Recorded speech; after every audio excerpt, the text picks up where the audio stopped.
வள்ளலார் உடைய சிந்தனை, அவர் உண்டாக்கிய மரபு, அவர் போராடிய போராட்டம் அவ்வளவும் இன்றைக்கு சனாதனம் என்கிற பெயரில் இந்தியா முழுக்க ஒரே மாதிரியான சிந்தனையோட்டத்தை உருவாக்க முயலுகிறவர்களுடைய ஆணிவேரை அறுக்கிற சிந்தனை வள்ளலாருடைய சிந்தனை. ஒரு சில பாடல்கள், ஒரு அவருடைய சிறு விண்ணப்பம் என்கிற ஒன்று, ரெண்டை மட்டும் சொல்லி நான் வள்ளலாரை பற்றி முடித்துக் கொள்ளலாம் என்றிருக்கிறேன். வள்ளலார் சாதாரணமான ஆள் இல்லை. ஏன் அவர் உலகத்திலேயே பெரிய ஆள்னு சொல்கிறேன்னு சொன்னால், நம்ம ஊரில் ராமகிருஷ்ண பரமஹம்சர் இருந்தார். அவர் ஒரு வழியை காட்டினார். அந்த வழியை எடுத்துக்கொண்டு செல்வதற்கு பின்னாடி விவேகானந்தர் வந்தார்.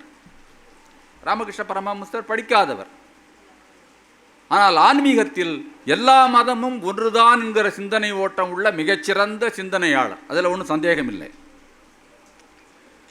நம்ம வள்ளலார் படிக்காதவர் என்று சொல்லுகிறார்கள், ஓதாது உணர்ந்தவர் என்று சொல்லுகிறார்கள். ஆனால் அவர் சிறிய வயதிலேயே தமிழில் எழுத படிக்க கற்றுக்கொண்டவர். தமிழில் எழுத படிக்க அந்த காலத்தில் கற்றுக்கொண்டால் எந்த நூலையும் தாமாகவே படிக்கிற ஆர்வம் வந்துவிடும், படிப்பார்கள். அப்படித்தான் அவர் படித்திருக்கிறார் என்று நான் நினைக்கிறேன். அவர் பல்வேறு துறைகளில் தன்னுடைய முத்திரையை பதித்திருக்கிறார். நீங்கள்லாம் எதிர்பார்க்காது, பலருக்கு தெரிந்திருக்கும்.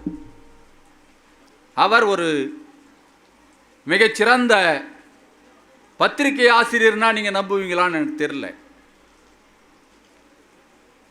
சன்மார்க்க தீபிகை என்கிற ஒரு பத்திரிகையை நடத்தி கொண்டிருந்தார். ரொம்ப நாள் நடத்த முடியல. அதற்காக சந்தா சேகரிப்புக்காக நடந்தே ஊர் ஊராய் அலைந்தார் என்பதையும் உணருங்கள். அதுபோல சன்மார்க்க போதினி என்கிற பள்ளி நடத்தவர், மிகச்சிறந்த கல்வியாளர்.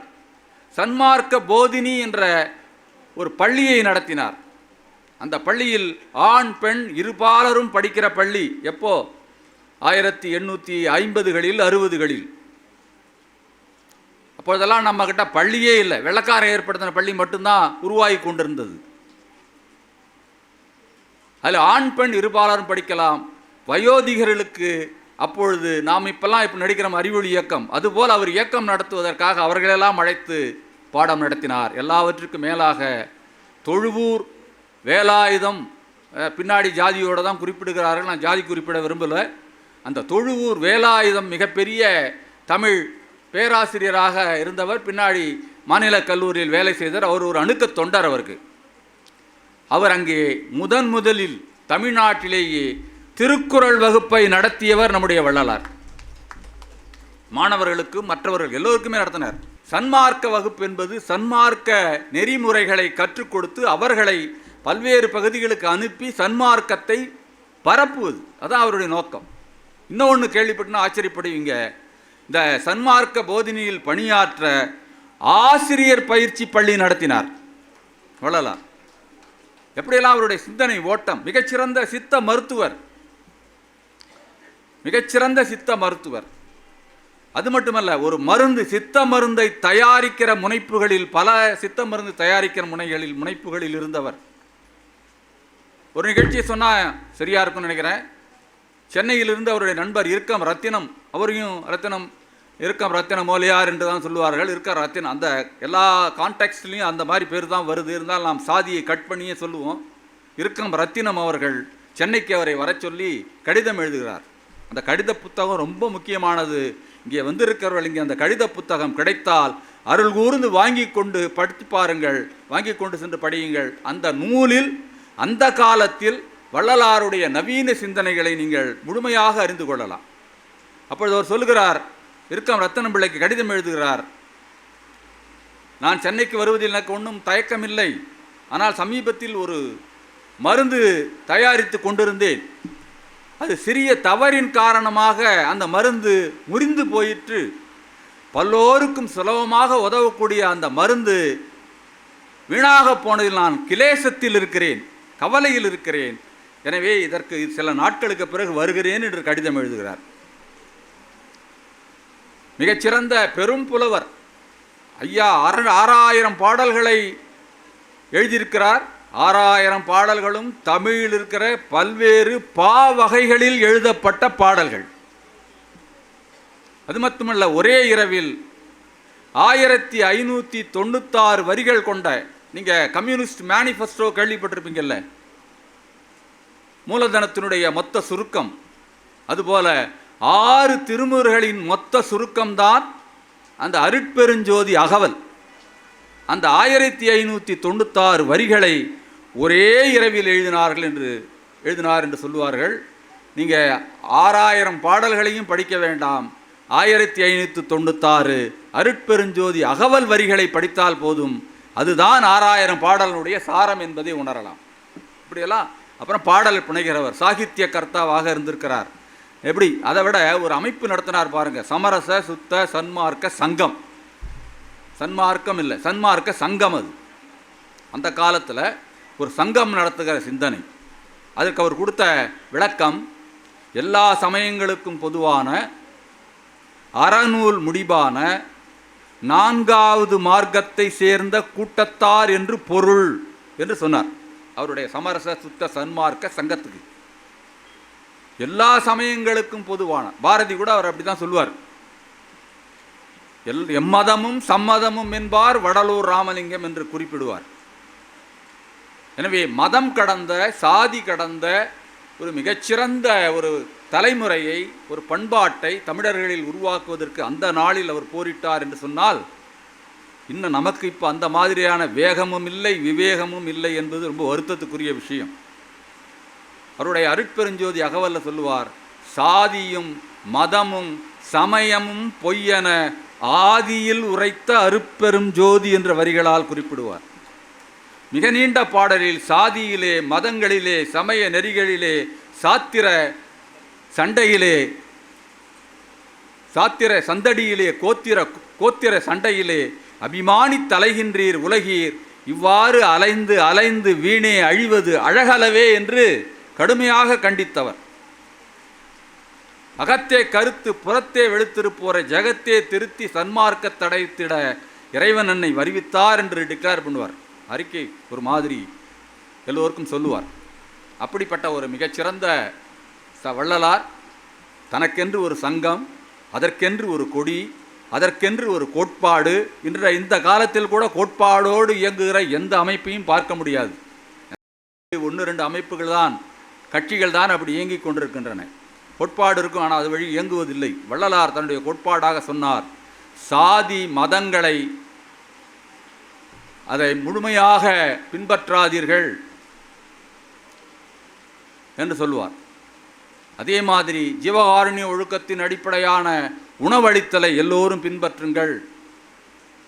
கணவன் இறந்தால், அந்த காலத்தில் கணவன் இறந்தால் அவங்கள கொண்டு போய் அந்த நெருப்பிலே தள்ளி விடுற காலம் அது. கணவன் இறந்தால் மனைவி தாலி வாங்க வேண்டியதில்லை, பூவை இழக்க வேண்டியதில்லை என்று சொன்னவர்.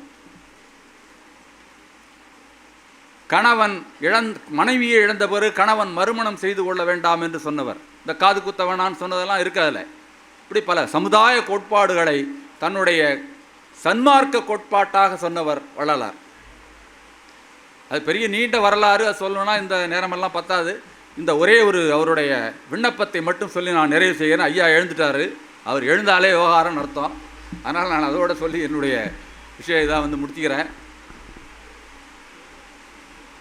அருட்பெரும் ஜோதி, இதை முழுமையாக கவனிச்சிங்கன்னா பல விஷயங்கள் நுணுக்கமாக புரியும். அருட்பெரும் ஜோதி ஆண்டவரே நின் தனக்கோர் விண்ணப்பம், அருட்பெரும் ஜோதி அற்புத கடவுளே, இது தொடங்கி சுத்த சன்மார்க்கத்தின் முக்கிய லட்சியமாகிய, முக்கிய தடைகளாகிய சமயங்கள், மதங்கள், மார்க்கங்கள் என்பவற்றின் ஆச்சார சங்கற்ப விகற்பங்களும், வருணம், ஆசிரமம் ஆகியவற்றினுடைய ஆச்சார சங்கற்ப விகற்பங்களும் எங்கள் மனதை பற்றாதிருக்க அருள் செய்ய வேண்டும்.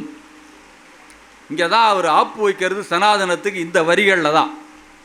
வர்ணாசிரம தர்மங்களுடைய ஆச்சார சங்கற்ப விகற்பங்கள், சாதி சமய மதங்களினுடைய ஆச்சார சங்கற்ப விகற்பங்கள் எங்கள் மனதை பற்றாவண்ணம். அது எதுக்கு எதிராக இருக்கிறது? சுத்த சன்மார்க்க நெறிகளுக்கு எதிராக இருக்கிறது என்று சொன்னார். அடுத்ததாக சொல்லுகிறார், ஆன்மநேய ஒருமைப்பாட்டு உரிமை எங்களுக்குள் எக்காலத்தும் எவ்விடத்தும் எவ்விதத்தும் எவ்வளவும் விலகாமல் நிறைந்து விளங்க செய்வித்து அருளல் வேண்டும் என்று சொன்னார். என்ன ஆன்மநேய ஒருமைப்பாட்டு உரிமை? இந்த ஜீவகாருண்ய ஒழுக்கம், எல்லோருக்கும் உணவளிக்கிற அந்த மிக அருமையான மனிதநேய பண்பு. அதனால தான் அவர் தர்மசாலை, சத்திய தர்மசாலை, சத்திய ஞான சபை என்றெல்லாம் ஆரம்பித்து அந்த இயக்கத்தை அப்படி ஒரு மிகச்சிறப்பாக கொண்டு சென்றவர் நம்முடைய வள்ளல் பெருமான் அவர்கள். இதில் நீங்கள் பார்த்தீங்கன்னு சொன்னால் ஒரு விஷயத்தை ஞாபகம் வச்சுங்க. அந்த காலத்தில் சங்கராச்சாரியாருடைய அத்வைதம் என்ன சொல்லுகிறது? அகம் பிரம்மாசி என்று சொல்லுகிறது. எனக்குள் பிரம்மம் இருக்கிறான். தத்துவம் அசி என்று சொல்லுகிறது. நீயே அது, கடவுள் தான் நீன்னு சொன்னார். அதுக்கு ஒரு சின்ன கதை சொல்லுவாங்க. ஈஸ்வரன் 4 நாய்களை வேதங்களை நாய்களாக்கி கொண்டு சங்கராச்சாரியார் குளித்து கரையேறும் பொழுது வந்தாராம். அவர் ஒரு ஒடுக்கப்பட்ட சாதியை சேர்ந்தவர். உடனே இவர் சொன்னாராம், சற்றே விலகி நில் என்று சங்கராச்சாரியார் சொல்ல, அந்த நாயோடு வந்தவர் சொன்னார், நான் விலகவா, என்னுள் இருக்கிற பிரம்மம் விலகவா என்று கேட்டார்.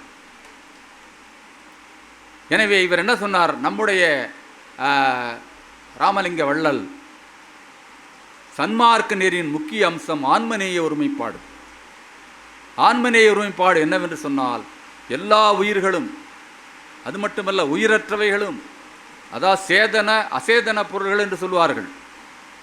அசேதன பொருள்கள் எல்லாமே மண், நீர், காற்று, மரம் போன்ற எல்லாமே அவைகளும் மனிதன் மட்டுமல்ல. பாரதி சொன்னார்ல, காக்கை குருவி எங்கள் ஜாதி, நீள் கடலும் மலையும் எங்கள் கூட்டம், நோக்குமிடமெல்லாம் நாமன்றி வேறில்லை, நோக்க நோக்க களி ஆட்டம் என்று சொன்னானே, அதுபோல எல்லாவற்றையும் அணைத்து கொள்ளுகிற, எல்லா ஜீவன்களையும் அணைத்து கொள்ளுகிற மிகச்சிறந்த விஷயந்தான் அந்த ஆன்மநேய ஒருமைப்பாட்டு உரிமை. அவ்வளவு வார்த்தைகளையும் ஒன்று பேசணுன்னா அரை மணி நேரம் பேசணும். அப்படி ஒரு முக்கியமான விஷயம் அது. அப்படி ஒரு மிகச்சிறந்த சிந்தனையாளராக, ஞானியாக தமிழகத்தின் உலாவியவர். முன்பு இருந்த அந்த வர்ணாசிரம கொள்கையை பின்பற்றியவர்கள், சனாதனத்துக்கு அழிந்து போகுமோ இவருடைய கோட்பாடுகளால் என்று கருதியவர்கள், இன்னும் சைவம் கூட இவருடைய திருவருட்பா என்பது ஏற்றுக்கொள்ளாமல், திருவருட்பா இல்லை அது மருட்பா என்று ஒரு பெரிய போராட்டமே நடந்தது. அதெல்லாம் புது தனி கதை. மருட்பா போராட்டங்கள்லாம் நடந்ததெல்லாம் நாம் பார்த்திருக்கிறோம். எனவே அந்த வகையில் நம்முடைய முதல்வர் அவர்கள் நம்முடைய வள்ளலாரை முன்னிறுத்தி இந்த தனிப்பெரும் கருணை என்கிற ஆண்டாக கொண்டாடியது குறித்து நாம் எல்லாம் நம்முடைய தமிழக அரசையும் அதற்கு தலைமை தாங்குகிற நம்முடைய மாண்புமிகு முதல்வர் மு.க. ஸ்டாலின் அவர்களையும் நாம் பாராட்ட கடமைப்பட்டிருக்கிறோம். இந்த வாய்ப்பை எனக்கு அளித்த மாவட்ட நிர்வாகத்திற்கும் நம்முடைய நூலகத்துறைக்கும் மற்றும் உள்ள குழுவினருக்கும் என்னுடைய நன்றி பாராட்டி என்னுடைய உரையை நிறைவு செய்கிறேன். நன்றி, வணக்கம். நாம் எந்த சூழலில் வாழ்கின்றோம், நம்முடைய அரசு, நமக்காக இயங்குகின்ற இயக்கங்கள் என்ன காரியத்தை செய்கின்றது என்பதை நாம் சமீபகால செய்திகளை பார்க்கும்போது சில விஷயங்கள், கல்வி கற்பதற்கு கூட நான் போடுகின்ற இந்த உத்தரவை நீ அமுல்படுத்து, மொழி என்றால் என்னுடைய மொழிதான், உன்னுடைய மொழி அல்ல என்று ஒரு அரசாங்கம் நம்மையெல்லாம் ஒன்றிணைக்கக்கூடிய ஒரு அரசாங்கம் எவ்வளோ மோசமான நிலைமையை இன்று தள்ளியுள்ளது. இதனுடைய காரணங்களை ஏன் நாம் நம்மளுடைய மொழிதான் நமக்கு வேண்டும், நம்முடைய மொழியில் தாய்மொழி கல்விதான் வேண்டும். தாய்மொழி கல்விக்கு உறுதுணையாக ஒரு அறிவியலாக வளர்ந்த இன்னொரு மொழி இருக்கும்பொழுது பேசுவதற்கு மட்டும் ஒரு மொழி நமக்கு தேவையில்லை என்ற ஒரு சிந்தனையில் நாம் எதிர்க்கின்றோம். இதே போன்ற பல சுயமரியாதை உணர்வுகளை இந்த மண் எப்படி பக்குவப்படுத்தி எடுத்துக்கொண்டது என்ற ஒரு வரலாற்று தகவல்களை தான் இப்பொழுது உங்களுக்கு அறிமுகப்படுத்த விரும்புகின்றேன். அன்புக்குரியவர்களே, திராவிட இயக்கமும் கருப்பர் இயக்கமும் என்ற ஒரு ஆய்வு நூல் கல்வி சூழலில் கல்வி புலம் சார்ந்த ஒரு ஆய்வு நூலாக நம்முடைய இந்த மாவட்டத்தைச் சேர்ந்த அமைச்சர் பொன்முடி அவர்கள் மாணவராக இருந்தபோது மிகச்சிறந்த ஒரு ஆய்வை தொகுத்தார். அது ஒரு ஆங்கில நூலாக 25 ஆண்டுகளுக்கு முன் வந்தது. தற்பொழுது அது தமிழில் நமது புகழ்பெற்ற நம்ம ஊரைச் சேர்ந்த அசதா அவர்கள் மொழிபெயர்த்துள்ளார். புகழ்பெற்ற மொழிபெயர்ப்பாளர் அவர். இருவருமே நம்ம ஊரை சார்ந்தவர்கள். இந்த புத்தக விழாவில் அந்த நூல் ஒரு 100 புத்தகங்கள் விற்பனையாகியுள்ளது. எனக்கு தெரிந்து 100 புத்தகங்கள் விற்பனையாகியுள்ள ஒரே புத்தகம் அதுவாக தான் இருக்கும். இந்த பெருமைக்குரிய நூலில் என்ன அப்படி இருக்கிறது என்று ஒரு சில விவரங்களை மட்டும் உங்களுக்கு சொல்ல இருக்கின்றேன். ஒரே காலகட்டத்தில் அமெரிக்காவில் இருந்த கருப்பர்களும் தமிழகத்தில் இருந்த பார்ப்பனர் அல்லாதவர்களும் எந்த சூழலில் எப்படிப்பட்ட இயக்கத்தை அமைத்தனர், எந்த மாதிரி கோஷங்களை எழுப்பினர், எப்படி மக்களை அணிதிரட்டினர் என்று ஒரு ஒப்பீடு செய்கின்ற ஒரு ஆய்வு நூல் அது. அது ஒரு புனைவு கிடையாது. ஏனென்றால் ஒரு முனைவர் பட்டத்துக்கான ஆய்வு என்பது பல்வேறு தரவுகளை பொருத்தி பொருத்தி பார்க்கக்கூடியது. இன்று அவர் அரசியல்வாதியாக இருக்கலாம், ஆனால் அன்று அவர் வரலாற்றுத்துறை சார்ந்த ஒரு ஆய்வு மாணவர். மிக பொறுப்போடு அந்த நூலில் தன்னுடைய ஆய்வு கருத்துக்களை எடுத்து வைக்கின்றார். 1863 அமெரிக்காவில் கருப்பர் விடுதலை பிரகடனம் என்று ஒரு அறிவிப்பு வருகிறது. ஏனென்றால் அடிமைகளாக கொண்டு செல்லப்பட்ட ஐரோப்பியர்களுக்கு அடிமையாக கொண்டு செல்லப்பட்ட கருப்பர்கள் அங்கு ஒரு வியாபார பொருளாக, வணிகத்துக்கு உரிய பொருளாக விற்பனை செய்யப்பட்டு கொட்டடியில் அடைக்கப்பட்ட கொடுமை நிலவியது. 2ஆம் உலக யுத்தத்துக்கு பிறகு அமெரிக்காவின் உள்நாட்டு போருக்கு பிறகு இது பற்றியான ஒரு சிந்தனை எழுந்தபொழுது அமெரிக்காவில் அடிமைகளுடைய விடுதலை பற்றி பேச எழுந்தது. அதே காலகட்டம் நமது இந்தியாவில்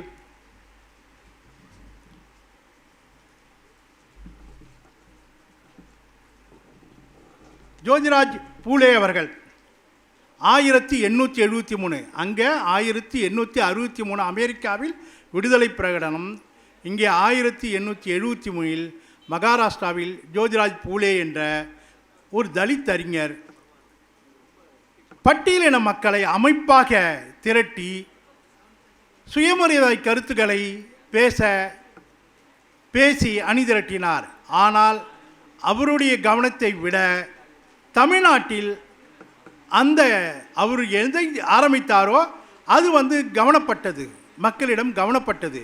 இந்த வரலாறை தான் நாம் பார்க்க வேண்டியிருக்கிறது. 1905 தான் கருப்பர்கள் நயகாரா என்ற ஒரு இயக்கத்தை தொடங்கினார்கள்.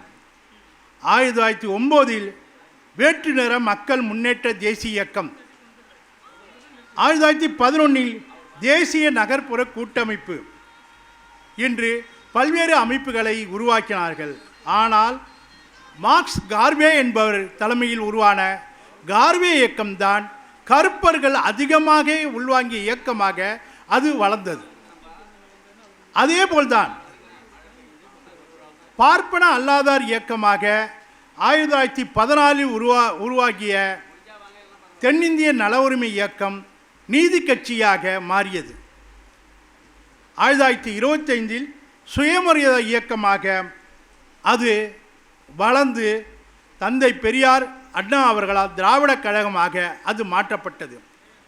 அப்பொழுதுதான் இது பார்ப்பன அல்லாத மக்களின் இயக்கமாக மாறியது. எப்படி அமெரிக்காவில் கார்வே இயக்கம் நீக்ரோ மக்களால், கருப்பின மக்களால் ஒரு இயக்கமாக முன்னெடுக்கப்பட்டதோ அதேபோல்தான் திராவிட இயக்கம், திராவிடக் கழகம் பார்ப்பன அல்லாத இயக்கமாக அது மாறியது. ரெண்டு சமூகமும் கருப்பர் இயக்கமும் சரி, நம்மளது திராவிட இயக்கம் சரி, மத வழிபாட்டில் நாம் எப்படி பின்னுக்கு தள்ளப்பட்டோம் என்ற ஒரு சுயமரியாதை உணர்வை முதலில் எதிர்த்து போராடியது. அது என்னடா, பார்ப்பானுக்கு மட்டும் சலுகை, மற்றவனுக்கு இல்லை, ஏன் இந்த ஊர் இந்த பார்ப்பன அல்லாத மக்களினுடைய ஊராக இருக்கிறது. ஆனால் கோயில் பார்ப்பனர்களுடைய இடமாக இருக்கிறது. கருவறை அவர்களுடைய யாருமே செல்ல முடியாத ஒரு இடமாக இருக்கின்றது என்ற ஒரு சுயமரியாதை உணர்வின் அடிப்படையில் தான் இந்த அதே போல தான் அமெரிக்க இயக்கமும் சுயமரியாதை உணர்வோடு கருப்பர்கள் கிறிஸ்தவ ஆலயங்களில் அனுமதிக்கப்படவில்லை. நம்முடைய ஊரைச் சேர்ந்த இந்திரன் அவர்கள் அறைக்குள் வந்த ஆப்பிரிக்க வானம் என்ற தன்னுடைய கவிதை தொகுதியிலே மிக அழகாக சொல்லியிருப்பார்.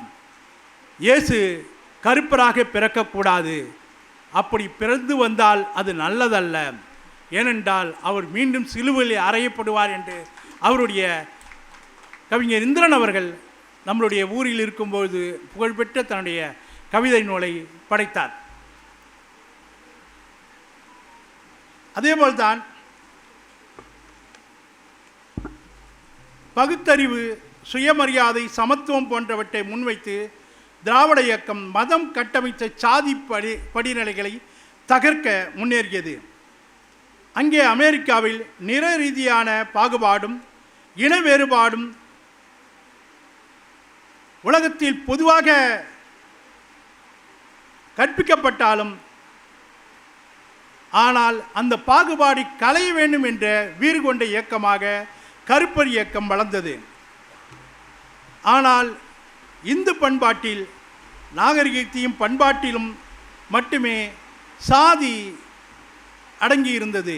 அங்கு சாதிகள் இல்லை, இங்கு சாதியின் உள்ளே இருந்தது.